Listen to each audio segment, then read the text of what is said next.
U.S. Representative Jill Tokuda joins us live in studio this morning. Mahalo for joining us. Oh, thank you for having me. And I know you, of course, come home very often. I do. And when she does come home, you're spending a lot of time on Maui with everything that's happening there. You were there this weekend where they had the Unity Peace March. Talk to me about that. How was that experience? It was a chicken skin moment. I would tell you, to have everyone just coming together. So much was lost in the fires, you know, whether it was loved ones, lives, you know, properties, businesses, just, you know, so many cultural artifacts. It was a reminder that we lost a lot, but we still had each other. And the most important thing going forward in the weeks, the months, the years, the generations to come is we have to stay tight to each other and support each other. And that's really what I believe Saturday was all about.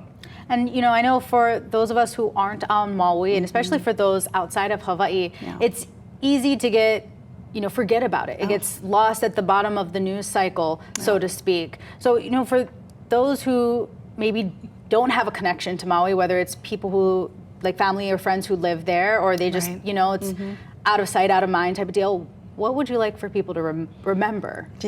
Don't forget Maui. You know, we need everyone's support. That's why literally every week that I am back in Washington, D.C., I do a Maui Minute.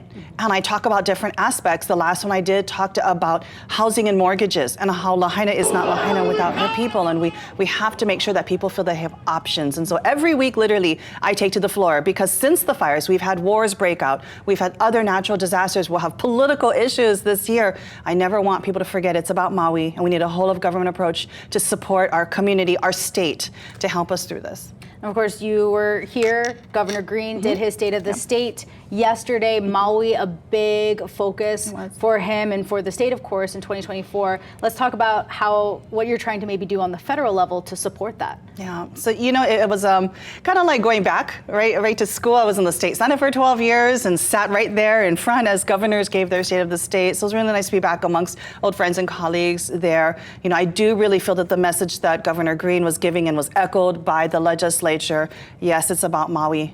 It is also about housing. I do really feel strongly that what we do for Maui, for Lahaina, really echoes in terms of what we need to do for the entire state.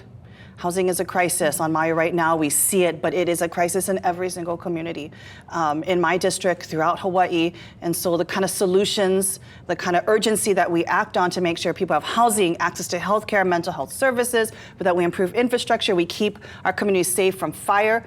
Yes, we're looking at Maui, but we've got to do that for every single community. And that was my takeaway, is that it has to be a whole of government approach and a shared responsibility we have, whether you're in state government or you're in the federal government. How are we going to contribute to communities feeling safe, secure, and seeing a future for themselves here?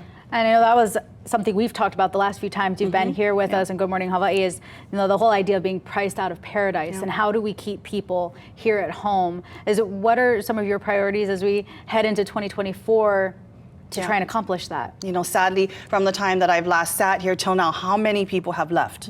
And not just because of the fires, but literally just felt they had no other option. And so I continue to make sure that in Congress, we're focusing on some of the most basic human needs. When it's Maui, it's housing, it's mental health services, it's those types of things, school and education, but also making sure that you have the ability to keep a roof over your head.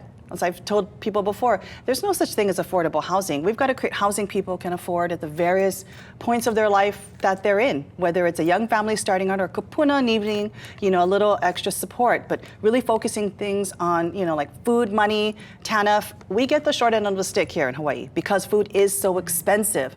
That does not mean we should not get more to be able to put food on the table for our families. I've been fighting for increased TANF funds to reflect, you know, the kind of costs that we have here. So many other things, again, focused on those basic human needs. And again, healthcare, transportation, affordable transportation for our neighbor islands communities. All of these things I'm continuing to fight for in Congress. And of course, we thank you for doing that on that national level. And of course, you know, as we go into the second year, you had that first year on Capitol Hill. Just talk to me about that experience overall. Well, we're starting off on definitely you know, a lot of challenges hitting us. When we go back, we will again face another challenge to be able to make sure we don't shut down government. So we're still trying to pass these appropriation bills for fiscal year 24. Meanwhile, we're going to have to start negotiations and finish fiscal year 25 as well. And as you know, I sit on the Armed Services Committee and the Agriculture Committee. both of these committees have tall orders. We have to pass a farm bill. We did not do that last year. Agriculture is so important. Feeding our families, helping our farmers and producers. I'm going to keep fighting for that as well as we continue to negotiate going towards the September-October period of this year. The NDAA, the Defense Authorization Act, we did pass it last year, but we're starting up another round this year. And so we definitely have our work cut out for us in Congress. And I think we have to remember to maybe lead and act with a little more aloha up there so that we can actually get this done on behalf of the people, doing what's good for people. And that's definitely what we're fighting for up there in Congress, to make sure that what we pass, what we pay for, reflects the needs, the opportunities that we want for our communities.